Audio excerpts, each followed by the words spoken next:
नमस्कार बालमित्रांनो, आज आपण इयत्ता 6वी विषय सामाजिक विज्ञान प्रकरण 1 चला इतिहास समजूया चा भाग 1 शिकणार आहोत.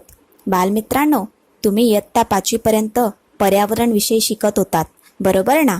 तर त्या पर्यावरण विषयाचा विस्तृत स्वरूपातील भाग आपल्याला सामाजिक विज्ञान या विषयात पाहावयास मिळतो. तर इयत्ता 6वी पासून तुम्हाला सामाजिक विज्ञान हा नवीन विषय शिकायचा आहे, ज्यात इतिहास हा विषय पण येतो. तर आपल्याला इयत्ता 6वीच्या सामाजिक विज्ञानाच्या अभ्यासक्रमात इतिहास हा रसप्रद विषय जाणायचा आहे. इतिहास म्हणजे काय की ज्याच्यात आपल्याला भूतकाळाची माहिती मिळते की भूतकाळात कोणकोणत्या घटना घडल्या, भूतकाळातील मानव कसा जीवन जगत होता, तो काय खात होता, कसा राहत होता, याविषयी विस्तृत माहिती आपल्याला इतिहासात मिळत असते. समाज विज्ञान आपल्याला मानवाच्या सामाजिक विश्वाप्रती माहितगार करते. सामाजिक विज्ञान भूगोल, अर्थशास्त्र, सामाजिक परिस्थिती, संस्था, राजकीय प्रवृत्ती, संघटनांविषयी माहिती देते. इतिहास विषयाशिवायचे सामाजिक विज्ञान आपल्याला वर्तमान समाज जीवनाचा परिचय करविते. इतिहास हा विषय मानव समाजाच्या भूतकाळाची माहिती देतो, ज्याच्या मदतीने आपण वर्तमान काळाला पण जाणू शकतो. काय भूतकाळाच्या ज्ञानाशिवाय आपण वर्तमान समाज जीवनाला समजू शकतो? ज्या वेळेस अग्नीचा शोध लागलेला नव्हता, त्यावेळी मानवाचे जीवन कसे असेल? तुम्ही अशी कल्पना करा की मानव शेती, वाहन व्यवहार, रस्ते, घरांशिवाय कसा राहत असेल. तर इतिहास आपल्याला अशा रसप्रद गोष्टींविषयी माहिती देत असतो. आज आपल्याजवळ स्वयंपाक करण्यासाठी गॅस आहे, जेवणासाठी गहू, तांदूळ, ज्वारी, सर्व प्रकारचे धान्य उपलब्ध आहेत, सर्व प्रकारच्या भाजीपाला उपलब्ध आहेत. पण आधीच्या काळात असं नव्हतं. आधीच्या काळात कुठल्याही प्रकारचे साधनं उपलब्ध नव्हते. साधी अग्नीसुद्धा नव्हती. ती अग्नीसुद्धा मानवाने तिचा शोध लावला तेव्हा ती अग्नी निर्माण झाली. तर मग या सर्व गोष्टी आपल्याला अग्नीचा शोध कसा लागला असेल, मानव काय खात असेल, या सर्व गोष्टींची माहिती आपल्याला इतिहासात मिळत असते. आणि त्यावेळेस मानवाने अग्नीचा शोध लावला, शेती करायला सुरुवात केली, म्हणून आज आपण हे सुख आणि समृद्धीचे जीवन जगत आहोत. इतिहास आपल्याला भूतकाळातील प्राचीन जीवनाची माहिती देतो की प्राचीन काळातील लोक कसे जीवन जगत असतील, त्यांचे रीतिरिवाज काय असतील, त्यांचा पोशाख काय असेल, त्यांचा आहार काय असेल. एका युगातून दुसऱ्या युगात, दुसऱ्यातून तिसऱ्या अशा अनेक युगांचे रीतिरिवाज, मान्यता, आहार आणि पोशाखाविषयी माहिती देतो. जणू काही आपण एका नवीनच विश्वात विहार करीत आहोत असे आपल्याला वाटत असते. तर बालमित्रांनो, तुम्हाला असा विचार येत असेल की ह्या सर्व भूतकाळात घडून गेलेल्या गोष्टी आहेत, तर आपण भूतकाळातील मानव समाजाचा अभ्यास का केला पाहिजे? इतिहास मात्र भूतकाळातील गोष्टींसोबतच नाही, तर तो वर्तमान परिस्थितीसोबत कडीचे काम करत असतो. आपले पूर्वज कसे होते, ते कुठे राहत होते, ते काय खात होते, त्यांची समाज व्यवस्था कशी होती, त्यांचं आर्थिक जीवन कसं होतं, या सर्व महत्त्वपूर्ण गोष्टींची माहिती देऊन इतिहास आपल्याला मानव जीवनात आलेल्या परिवर्तनांविषयी माहितगार करवीत असतो. म्हणून आपल्याला इतिहासाचं ज्ञान असणं आवश्यक आहे. इतिहासाशिवाय आपण भूतकाळाची माहिती मिळवू शकत नाही, आणि जोपर्यंत आपल्याला भूतकाळाची माहिती मिळणार नाही तोपर्यंत आपण वर्तमान परिस्थितीमध्ये पण त्यात आलेले परिवर्तनाविषयी जाणू शकणार नाहीत. म्हणून आपल्याला इतिहासाविषयी माहिती मिळवणे आवश्यक आहे. तर आपण आता पुढचा भाग पाहूया, इतिहास जाणण्याचे स्रोत. त्यात आपल्याला चिंतन नावाचा एक मुलगा आहे, तो वर्तमानपत्रात वाचतो की कच्छमध्ये 4000 वर्षापूर्वीचे जुने शहर सापडले. आता आपण कशा प्रकारे जाणू शकतो बरं की हे 4000 वर्षापूर्वीचं शहर आहे? ते कोणी बनवलं असेल, ते कशा रीतीने बनवलं असेल, तेथील लोक काय आहार घेत असतील, कसे कपडे घालत असतील. तर ह्या सर्व गोष्टी 4000 वर्षापूर्वीचं शहर शोधणं आणि त्या शहरात काय काय होतं, ते शहर कसं बांधण्यात आलेलं होतं, या सर्व गोष्टी आपल्याला कशा रीतीने माहीत पडतील बरं? तर त्या आपल्याला इतिहास जाणण्याचे जे स्रोत आहेत, इतिहास जाणण्याचे जे साधनं आहेत, त्या साधनांद्वारे ही सर्व माहिती आपण प्राप्त करू शकतो. बरोबर ना? तर आपल्याला आज इतिहास जाणण्याचे स्रोत कोणकोणते आहेत त्यांच्याविषयी विस्तृत माहिती मिळवायची आहे. तर आपण आता इतिहास जाणण्याच्या स्रोतांविषयी माहिती मिळवू या. तर इतिहास जाणण्यासाठी खालील स्रोतांचा उपयोग होतो. 1. ताडपत्र आणि भोजपत्र. 2. अभिलेख. 3. सिक्के किंवा चलन. 4. इतिहासकार, पुरातत्वशास्त्रज्ञ आणि प्रवासी. आता या विविध स्रोतांविषयी आपण विस्तृत माहिती मिळवू या.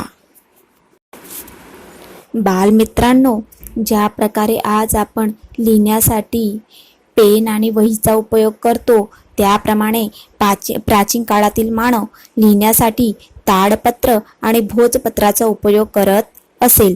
त्याला आपण हस्तप्रत असे म्हणतो. ताडपत्र म्हणजे काय?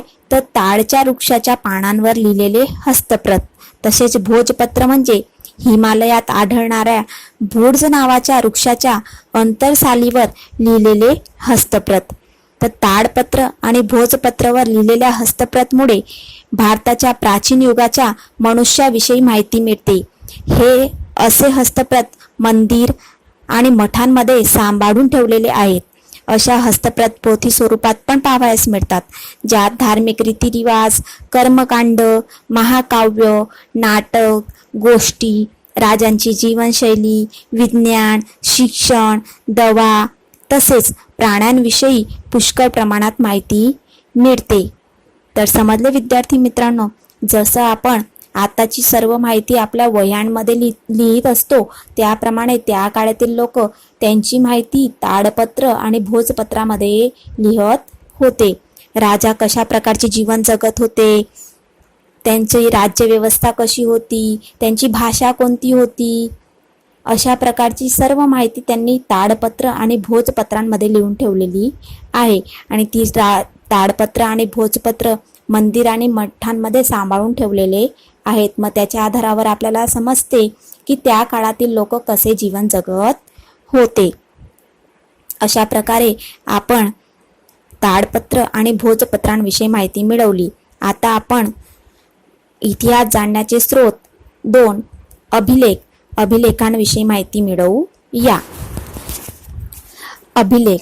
प्राचीन भारतातले अनेक राजा तसेच राणींनी त्यांच्या राज्यविषयक गाथा, धर्म आणि संस्कृतीची माहिती अशा अभिलेखांवर अंकित केली आहे. असे शिलालेख आणि अभिलेखांवर लिहिलेले लिखाण पुष्कळ काळापर्यंत टिकून राहतात. सम्राट अशोकाचे शिलालेख खूपच प्रसिद्ध आहेत. पहिल्या काळात काही राजे किंवा शासक स्वतःच्या शासनविषयक प्रसिद्धीची माहिती धातू किंवा दगडांवर कोरीत होते. काही आदेश किंवा दुसऱ्या राज्याबरोबर समजुती करायची असेल तेव्हा पण त्याची माहिती धातूच्या पत्र्यावर लेखन काम करीत असत. असे लेखन धातू किंवा दगडावर कोरलेले आजही उपलब्ध आहे. अशा लेखनाला अभिलेख असे म्हणतात. जेथे अभिलेख सुरक्षित राखण्यात येते त्याला अभिलेखागार असे म्हणतात. तसेच शिलालेख ज्या त्या ठिकाणी आलेले दगडावरती लिहिलेले आहेत.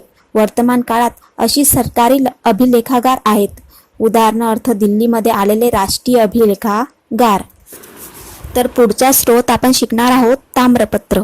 ताम्रपत्र म्हणजे काय की तांब्याच्या पत्र्यावर कोरून लिहिण्यात येणारे लेख, त्याला म्हणतात ताम्रपत्र.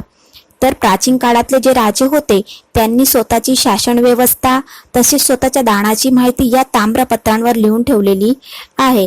तर त्याविषयी आपल्याला या ताम्रपत्रांद्वारे माहिती मिळत असते की त्या काळातील राजांची शासन व्यवस्था कशी होती, ते कुठल्या कुठल्या प्रकारचे दान करत होते, त्या काळातील लोक कसे जीवन जगत होते, ही सर्व माहिती आपल्याला ताम्रपत्रांद्वारे मिळत असते. असे मानले जाते की ताम्रपत्रावरचे जे लिखाण आहे ते दीर्घ काळापर्यंत टिकून राहत असते. त्याच्यावर कुठल्याही प्रकारचा परिणाम होत नाही किंवा ते लवकर पुसलेही जात नाही. तर अशा प्रकारचे जे ताम्रपत्र आहेत ते आताच्या काळामध्ये हेमचंद्राचार्य जैन ज्ञान मंदिर पाटण या ठिकाणी, तसेच इन्स्टिट्यूट ऑफ इंडोलॉजी अहमदाबाद या ठिकाणी, भोजे अध्ययन आणि संशोधन विद्याभवन अहमदाबाद, श्री महावीर जैन आराधना केंद्र गांधीनगर येथे संग्रहित करण्यात आलेले आहेत. तर अशा प्रकारचे ताम्रपत्र हस्तप्रते आपण या ठिकाणी जाऊन पाहू शकतो. त्यांच्याविषयी विस्तृत माहिती मिळवू शकतो. त्यांची त्या काळातली लिपी कशी होती ती आपण त्या ताम्रपत्रांवर पाहू शकतो. पुढचा स्रोत आहे सिक्के. सिक्के सुद्धा इतिहास जाणण्याचे महत्त्वाचे स्रोत आहेत. सिक्क्यांवर राजाचे नाव, त्यांचे धर्म, संस्कृती, त्यांचा कार्यकाळ इत्यादी माहिती आपल्याला पाहावयास मिळते. भारतात इसवी सन पूर्वीचे 5व्या शतकाचे पंचमार्क सिक्के सापडले आहेत, जे सर्वात जुने आहेत. तर आपल्या भारतामध्ये इसवी सन पूर्वचे पंचमार्कचे सिक्के पाहावयास मिळालेले आहेत. हे पहा त्यांचे चित्र. या चित्रांमध्ये जे पाहावयास मिळत आहेत ते पंचमार्क सिक्के आहेत. धातूच्या तुकड्यांवर झाप बिंबवण्यासाठी ठस्यांमध्ये ठेवून दाब देऊन बनवण्यात येणाऱ्या सिक्क्यांना पंचमार्क सिक्के असे म्हणतात. तर धातूचे जे तुकडे असतात त्यांच्यामध्ये छाप बिंबवण्यासाठी ठस्यांमध्ये ठेवण्यात येतं आणि त्यावर दाब देण्यात येतो आणि दाब देऊन जे सिक्के बनवण्यात येतात त्यांना पंचमार्क सिक्के असे म्हणतात. तर पुढचा स्रोत आहे इतिहासकार, पुरातत्व शास्त्रज्ञ आणि प्रवासी. तर मानव समाजाचा भूतकाळ जाणण्यासाठी आपल्याला पुरातत्वशास्त्री, ज्यांना इंग्रजीत आर्किओलॉजिस्ट म्हणतात, ते संशोधन करून माहिती देतात. ते प्राचीन स्थळांवर जाऊन उत्खनन करून घर, सिक्के, विटा, दगड, अवजार, अन्नाचे नमुने, प्राण्यांचे आणि मनुष्याचे हाडं इत्यादी शोधून त्यांचा अभ्यास करून त्या काळाच्या मनुष्याच्या संस्कृतीविषयी आपल्याला अवगत करतात. हे पहा, पुरातत्व शास्त्रज्ञांनी शोधलेले प्राचीन काळाचे अवशेष. प्रवासी. प्राचीन काळापासून मनुष्य एका स्थळाहून दुसऱ्या स्थळी प्रवास करत होता. पुष्कळ प्रवासी दुसऱ्या देशात जाऊन तेथील जीवनशैलीचा अभ्यास करीत. अशा प्रवासांचे प्रवास वर्णनामधून आपल्याला ज्या त्या देशाचा इतिहास आणि संस्कृतीविषयी माहिती मिळते, की ज्या त्या देशात लोक कोणती भाषा बोलत होते, ते कशा प्रकारचे जीवन जगत होते, त्यांची संस्कृती काय होती, त्यांची जीवनशैली काय होती, कशा प्रकारचा आहार होता. अशा विविध गोष्टींची माहिती त्या प्रवाशांनी आपल्या प्रवास वर्णनामध्ये लिहून ठेवलेली आहे. तर त्यातून आपण ती माहिती मिळवत असतो. अशा प्रवाशांमध्ये आपल्याला विविध नावं पाहावयास मिळतात, जसे की मेगस्थनीज, प्लिनी, फाहियान, युवानस्तंग यासारख्या प्रवाशांचा त्या प्रवाशांच्या यादींमध्ये समावेश होत असतो. तर अशा प्रकारे पुरातत्वशास्त्री आणि इतिहासकारांच्या संशोधनाने आपल्याला उत्तर पश्चिम भारतात सिंधू नदीच्या किनारी पसरलेली महान सभ्यतेचे दर्शन होते. भारतात आजपासून 4500 वर्षापूर्वी अनेक शहर अस्तित्वात आले. ह्याच रीतीने गंगा नदीच्या आजूबाजूच्या क्षेत्रांमध्ये आजपासून 2500 वर्षापूर्वी अनेक शहरांचा विकास झाला होता, ते पण आपण जाणू शकतो. ह्या सर्व साधनांनी त्या काळातील मानव समाजाचे रीतिरिवाज, आहार, पोशाख आणि टेक्नॉलॉजी तसेच संस्कृतीची माहिती आपल्याला मिळत असते. भारताच्या अनेक शहरांमध्ये तसेच गावांमध्ये शोधण्यात आलेले कापूस, ज्वारी, गहू यासारखे धान्य तसेच त्याशिवाय विविध प्राण्यांची माहिती आपल्याला मिळत असते. इतिहासकार भूतकाळाचे अध्ययन करतात आणि त्यांना मिळालेल्या साधनांचे ते व्यवस्थितरित्या वर्गीकरण करतात, त्याच्यावर संशोधन करतात, हस्तप्रत, दस्तावेज, अभिलेखातून माहिती एकत्रित करतात आणि नंतर योग्य रीतीने त्याचे आलेखन पण करत असतात. तर अशा प्रकारे इतिहासकार हे भूतकाळाचे अध्ययन करणारे महत्त्वाचे विद्वान मानले जातात. पुरातत्वशास्त्री आणि इतिहासकार भूतकाळाला आपल्यासमोर जिवंत स्वरूपात रजू करत असतात. तर आपण त्यांचे खूप आभार मानले पाहिजे. तर अशा प्रकारे आपण आजच्या भागामध्ये इतिहास, सामाजिक विज्ञान याची प्रस्तावना तसेच इतिहास जाणण्याचे स्रोत, ताडपत्र आणि भोजपत्र, ताम्रपत्र, अभिलेख, सिक्के, पुरातत्वशास्त्रज्ञ आणि प्रवासी यांच्याविषयी आपण माहिती मिळवली. शेष भाग आपण पुढच्या भागात पाहू या.